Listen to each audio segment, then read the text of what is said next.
one of the veteran coaches of Philippine Volleyball, Coach Dante, Ellen Sinurin. Coach, ang dami mo nang na-coach na teams, no?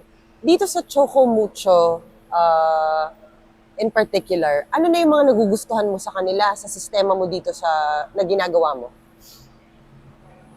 Sa ngayon, siguro sa akin, mas madali na lang na-adapt yung gusto namin mangyari sa loob ng court. Pero syempre, hindi naman totally lahat. Pero ipapalis na lang. Pero sabi ko nga sa mga coaches ko na madali namin maituro sa kanila kasi every time na meron kaming binibigay sa kanilang feed, nakukuha agad nila.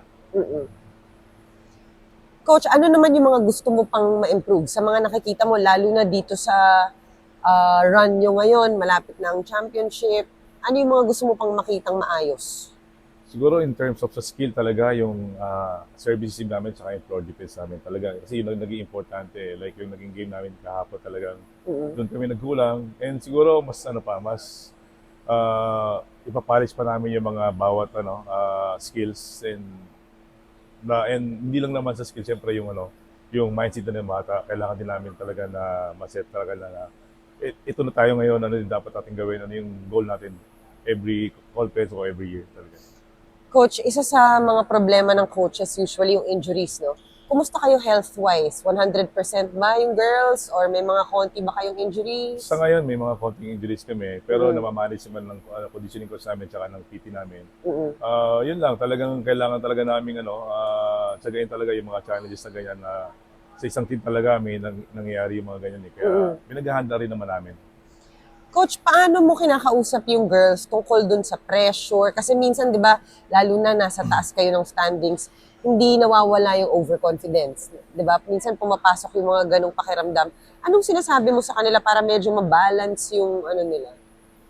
Everyday lang, parang dire-remind lang namin sila na dapat ilagay lang nila yung sarili na sa kung paano sila maglaro.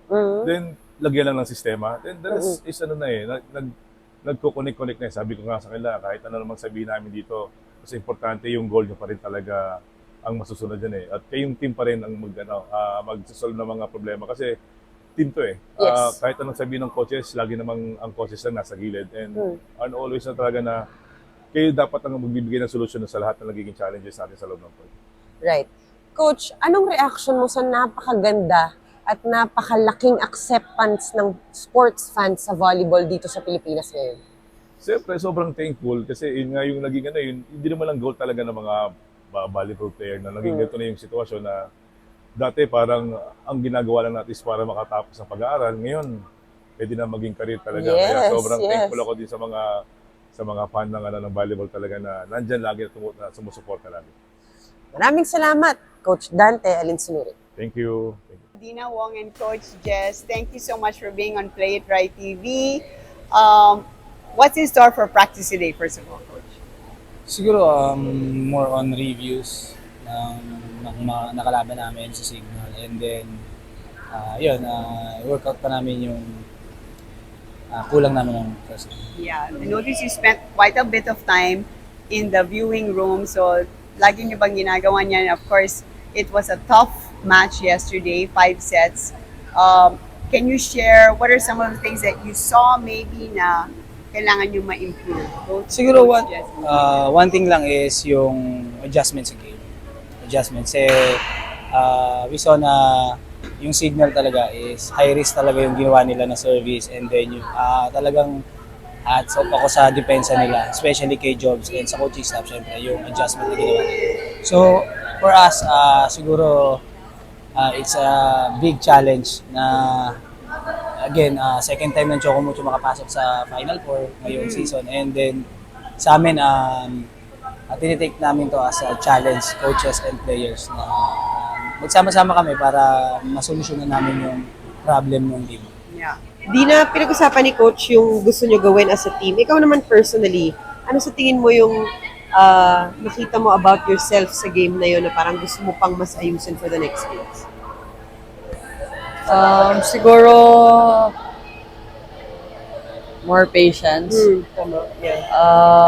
I think yun din isa na kaya siguro hindi kami perform on how we really play the game kasi naiinip kami, naiinis. So, I think it really takes patience para magawa namin yung kailangan namin gawin as a team. Syempre. So, you were up 2 sets and then parang the tide changed. It was a super close five-setter. Dina, you're a super experienced player. Sa mga ganitong sitwasyon, how do you talk to yourself? How do you get back in the game? Because the series is far from over. Syempre, we learned from the game yesterday, we learned from our mistakes, and that's where we get up stronger. So, yun nga, sabi na it takes 2 games to win the series. So, papracticein namin yung kailangan namin gawin, yung dapat namin gawin para makabawi kami and para, syempre, kukuhin namin yung goal namin. Dina, alam naman natin kung gaano kalaki yung fan base mo ngayon. Ang napakadami mong supporters. Kamusta ka dito? What do you wanna tell your fans, lalo na yung mga sumusuporta sa Choco Mucho? Just really wanna thank them kasi ever since day one talaga, manalo matalo, andyan sila palagi. Hindi nila kami iniwan. So, syempre hindi naman kami darating dito kung hindi din dahil sa kanila. So, just really wanna thank for the support, for the love na binibigay nila sa amin. So, let's talk about naman the first part of the game where you guys were doing really well. What were you doing right na hindi nyo natuloy, you think, Coach? Yun, simple na sinabi ni Dina, yung patience. Yun talaga yun yun talaga yung bottom line. Na kailangan talaga namin habaan namin yung possession namin. Every game talaga. Every game, every situation. Kung hindi namin kasi hindi naman lagi lahat na pumapabor sa gusto mong mangyari. Yeah. So, minsan, napoprostrate kami kasi dapat yun yung nangyari pero hindi nangyari. So, kailangan lang namin habaan pa yung pasyensya and sobrang makipag-communicate sa bawat players, coaches, para at least malesen yung problem during game and then inside the court and outside the court. Siyempre, yun naman ang pinaka-importante na yung, again, sama-sama kami na solusyonan yung problema.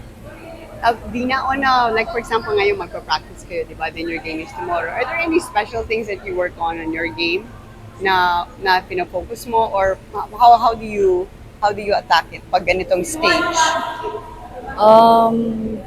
Wala it's individually naman. May skills naman yung team eh.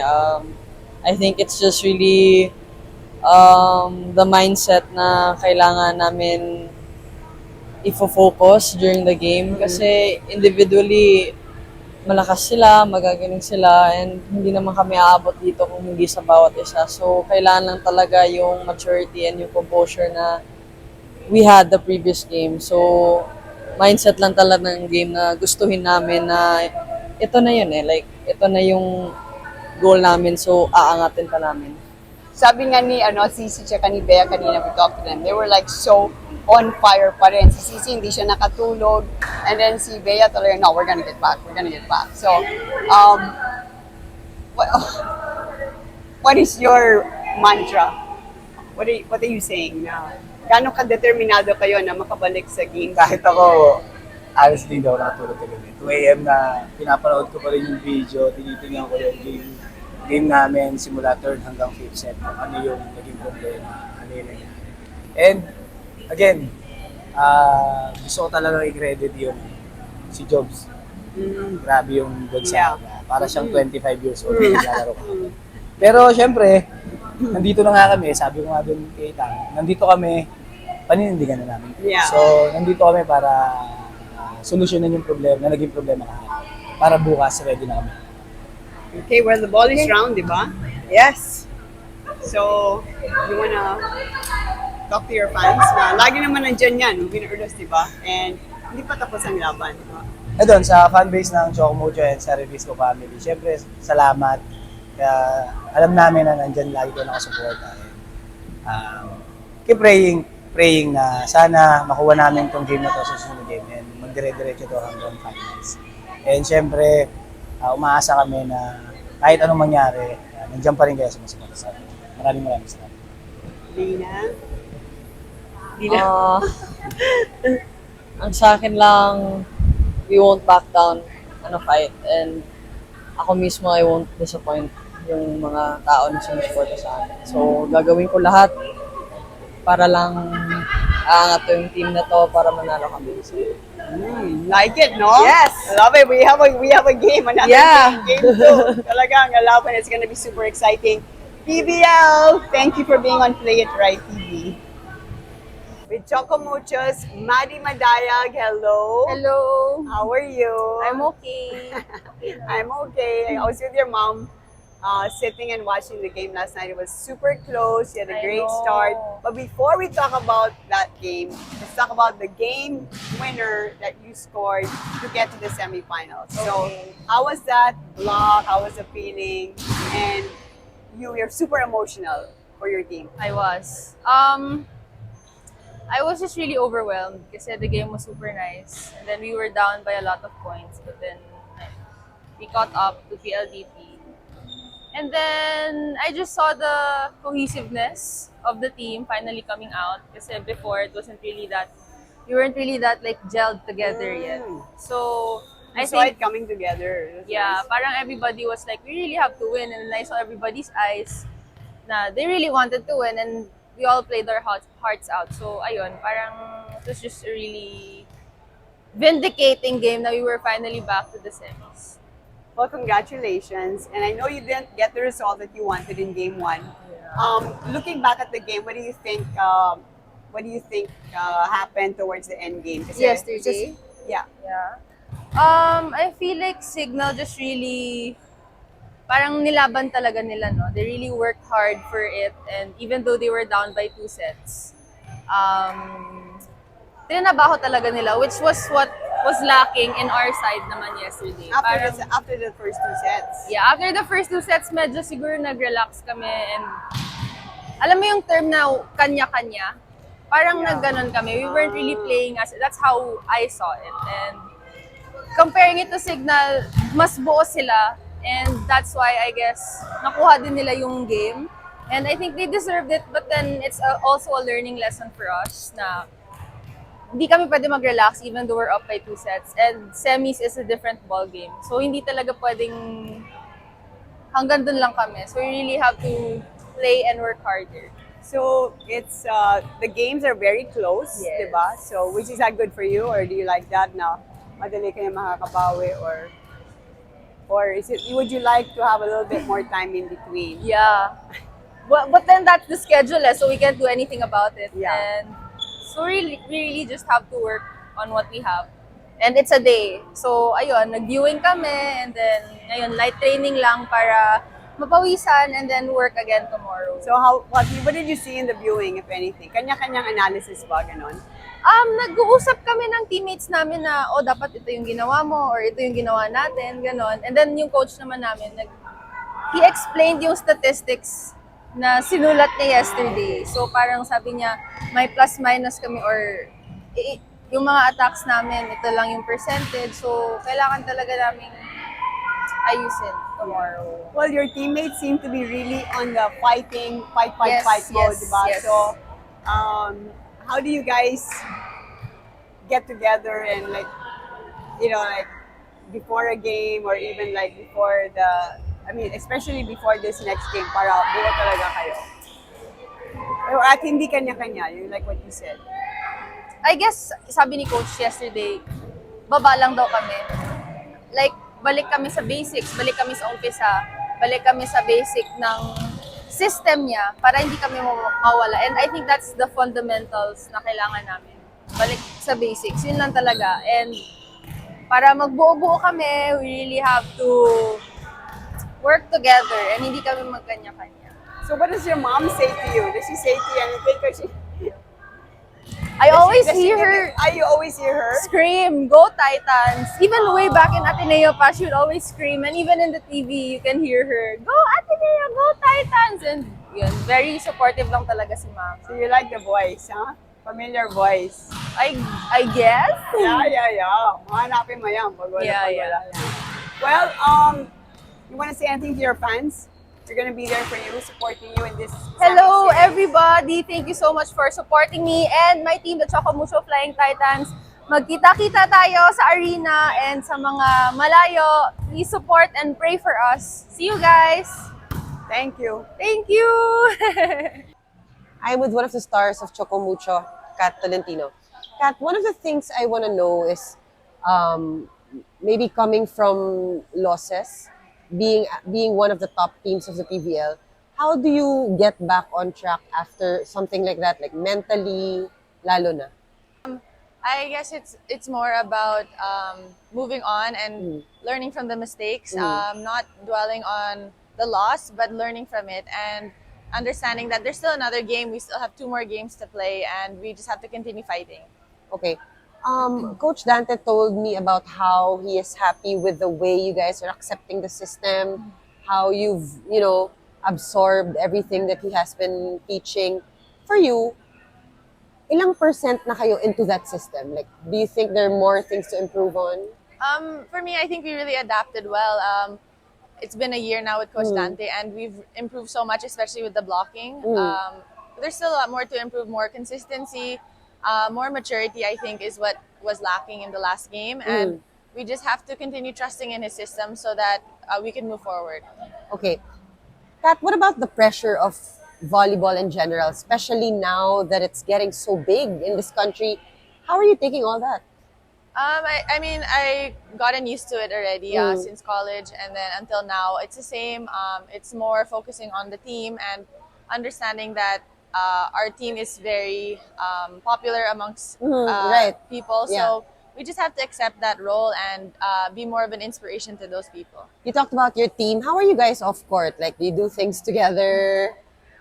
Yeah, I mean, we do eat out sometimes, but a lot of the times we're in training most of the day. So for me, I like to sometimes just, sorry. Chill. Yeah, chill. Yeah. Just be, but we're all friends outside of the court, so it's good.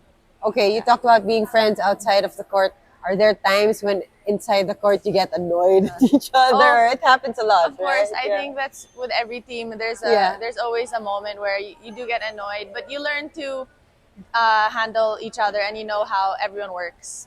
Who are your good friends in the team? Like, do you have a core? Well, I've been with the Ateneo girls for a long Right. time, like Maddie, Bea, Dina, and then also Reg was my roommate since pandemic, so I've gotten really close to Reg, and yeah. Okay, Kat, last. What do you want to tell the girls that are dreaming of being where you guys are now? Just to continue to be disciplined and to continue to work hard. I know it's hard sometimes when it's not always going your way, but you also have to be patient with yourself and understand that it's not gonna be a success right away. It Right. takes years and years and years of hard work. So Ganda nun. Yeah. Thank you so much, Kat Tolentino. Choco Mucho is in the semifinals of the PVL conference. Hi, girls. Bea Leilon and CeCe Rondina. All right. Okay. First of all, congratulations for making it to the semis. I wasn't here, but you had a very emotional win to get into the semifinals. Can we talk about that? How good does it feel na nakabalik kayo sa semis? We're very happy to be here. It's been a while for our team to be in the semis. So we're really just thankful na may opportunity kami na makapag-compete sa semis na ulit, and hopefully makapanalo kami ulit and get to the finals this time also. Yeah. CeCe, coming back to indoor volleyball from beach volleyball. Mas gusto mo ba or pareho lang, parehong enjoy? Anong feeling mo? Kinukumit ko lang po kung saan po ako naka-commit. And masaya ako kasi that commitment is nasa Choco Mucho kami. Yeah. And nakapasok pa sa semis. And first time nakapasok ng semis, ako with them. So, yun, masaya kasi trinabaho and pinaghirapan naman namin. High flying ka, I've been watching you. Yung mga lipad mo halos higher than the net na, di ba? Ang galing. So many points scored. How is it playing with the Choco Mucho team? Ano yung mga gusto mo that you're enjoying and that's giving you this success? Ang gusto ko lang po dito is same po kami ng mindset. I mean, same po kami ng alam yung pinaglalabanan namin. And I think yun yung nagmamatter. Like, hindi lang naman ako yung in this team, hindi lang naman ako eh. Yeah. Like, kami lahat. And yung eagerness namin na to win the game and It's there. yeah. And sana magtuloy-tuloy and sayang yung kagabi na Right, natutunan namin yun. And I think bukas babawi and sana mag-work lahat ng mga pagod namin. The game was super close. You're up 2 sets, and then even the last 3 sets were very close. Initially, alam ko it's just the day after, pero when you look at the game, like, what do you think was the difference, the small difference between the two? Between We were up You 2 and sets. Tina, yeah. I think by the third and fourth set, I think they found a really good rhythm. Started off with their defense. They're very pesky in a good way. So, yung mga atake namin talagang they're just finding it with ways na mabalik siya hanggang kami na yung magkamali. So, Yeah. talagang sinagalan talaga nila kami. And when it comes to the semis, I think those things really matter. Yeah. And doon talaga yung breaks of the game. So, yun, I think in the end, their maturity really showed compared to us. Very young, but we're really up for the challenge naman. And I believe that game 2 will be ours. I believe that game 2 will be ours. Yung sabi ni CeCe na parehong palaban yung mindset. How do you guys rally together? Let's say like after a loss, how do you pick yourself up? Ano yung mga sinasabi niyo sa sarili niyo? Siguro at this point, parang sinasabi lang rin talaga sa amin nila, coach, na panindigan na namin to kung sino na kami.